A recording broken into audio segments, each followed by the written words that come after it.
ഞാൻ അതിനു മുമ്പ് മറ്റൊന്ന് കാണിക്കുന്നു.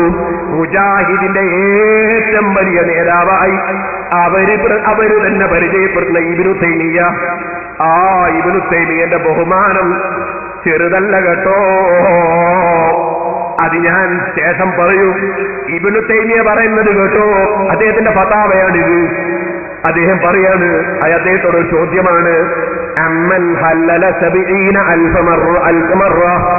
70,000 പ്രാവശ്യം ലാ ഇലാഹ ഇല്ലല്ലാഹ് ചൊല്ലി ഒരാൾ വാഹിദാഹുൽ മയ്യിത്തി, എന്റെ മയ്യിത്തിന് ഹദിയ ചെയ്തു, യകൂനു ബറാഅത്തൻ ലിൽ മയ്യിത്തി മിനന്നാർ, അത് നരകത്തിൽ നിന്ന് മയ്യിത്തിന് ഒരു മോചനമാകും. 70,000 ലാ ഇലാഹ ഇല്ലല്ലാഹ് ചൊല്ലിയാൽ ഹദീസുൻ സഹീഹുൻ അം ലാ, ഇത് സഹീഹായ ഹദീസാണോ അല്ലേ? വൈദ ഹല്ലലിൽ ഇൻസാനു, മനുഷ്യൻ ലാ ഇലാഹ ഇല്ലല്ലാഹ് ചൊല്ലിയാൽ വാഹിദാഹുൽ മയ്യിത്തി, എന്റെ മയ്യിത്തിന് ഹദിയ ചെയ്താൽ യസുലു ഇലൈഹി സവാബുഹു അം ലാ, അതിന്റെ കൂലി മയ്യിത്തിന് ചേരുമോ ഇല്ലേ? ഇബ്നു തൈമിയ്യയോടാണ് ചോദ്യം.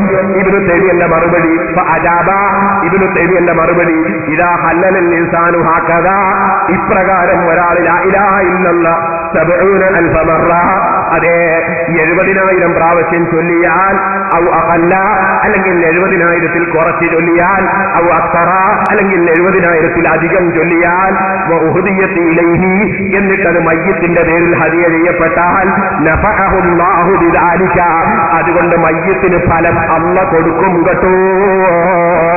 ലാ ഇലാഹ ഇല്ലല്ലാഹ് ചൊല്ലി ഹദിയ ചെയ്താൽ മയ്യിത്തിന് ഫലം അല്ലാഹ് കൊടുക്കും കേട്ടോ. വലൈസ ഹദാ ഹദീസൻ സഹീഹൻ വലാ ദഈഫൻ, ഇത് സഹീഹോ ദഈഫോ ആയ ഹദീസല്ല, ഇത് മത നിയമമാണ്. ആരാ പറയുന്നു? ഇബ്നു തൈമിയ്യ. ഓ മൗലവി, നിങ്ങളെ ഇബ്നു തൈമിയ്യ ഹദീസ് കാണാത്ത ആളാണോ? അൽ മലായികത്തു യുഅമ്മിനൂന എന്നത് കാണാത്ത ആളാണോ? അദ്ദേഹം വിവരം കെട്ടവനാണോ? എന്നാൽ നിങ്ങളുടെ പത്രമായ വിചിന്തനമാണ് ഇനി വായിക്കുന്നത്. നിങ്ങൾ പറയുന്നത് ഖുർആനും ഹദീസും പോലെ, ഖുർആനും ഹദീസും പോലെയാണ് ഇബ്നു തൈമിയ്യയുടെ വാചകം. എന്താ പറഞ്ഞു കേട്ടോ? ഖുർആനും ഹദീസും തള്ളുന്നതും ഇബ്നു തൈമിയ്യയും ഇബ്നു അബ്ദുൽ വഹാബിനെ തള്ളുന്നതും ഒരുപോലെയാണ്. പൗരോഹിത്യം, അത് ഞാൻ വായിച്ചു കേൾപ്പിക്കുന്നത് വിചിന്തനം, മുജാഹിദിന്റെ പത്രം, 2005 ഫെബ്രുവരി 25. നോക്കോ, വിചിന്തനം. ഇബ്നു തൈമിയ്യയുടെയും മുഹമ്മദ് ബിൻ അബ്ദുൽ വഹാബിന്റെയും ആശയങ്ങൾ വിഷലിപ്തമാണെന്ന് പറയുന്നതും ഖുർആൻ വിഷലിപ്തമാണെന്ന് പറയുന്നതും തുല്യമാണ്.